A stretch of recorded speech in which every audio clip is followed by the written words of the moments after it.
How's it going? I'm Josh. I'm going to explain how to do a little bit of wedge cutting.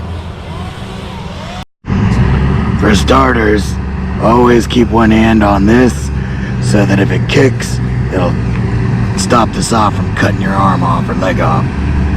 I like to mark my tree which direction I want to fall it so that my wedge stays in line with where I'm going.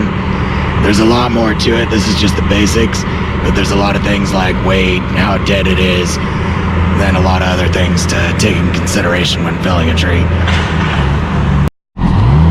As you can see, there's my mark. I want that to mark where the center of my wedge is going to be, and I've made it on the side where the tree is leaning.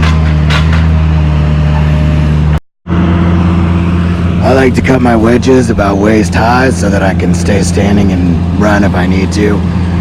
And as you can see, I cut my wedge about 40% through the depth of the tree. Usually like to go between 30 and 50% so that it doesn't barber chair. If you do too shallow of a wedge, it can split the tree, which is called like a barber chair. It'll split up and it'll come down on top of you. And the way that I make this cut is I start here and then I kind of bring it in like that until it meets, and then I do the same thing up top. I start here and then I work my wedge in until it's met at the other side and the wedge falls out. And as you can see, it's right in line with this cut that I got right here to mark which way I want it to go. The tree falling will usually follow where the center of that is.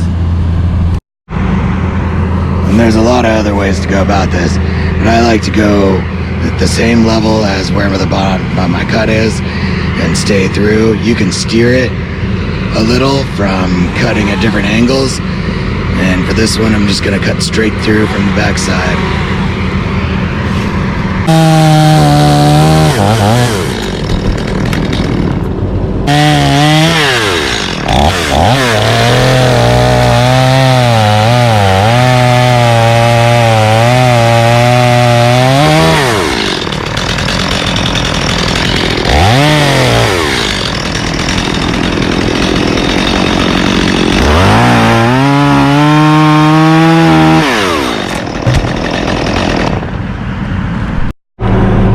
Different ways to do wedges, and that's just my preferred method. When you're cutting your wedge, always make sure that it's deep enough and that you got an escape path. There's a lot that can go wrong, so just be careful.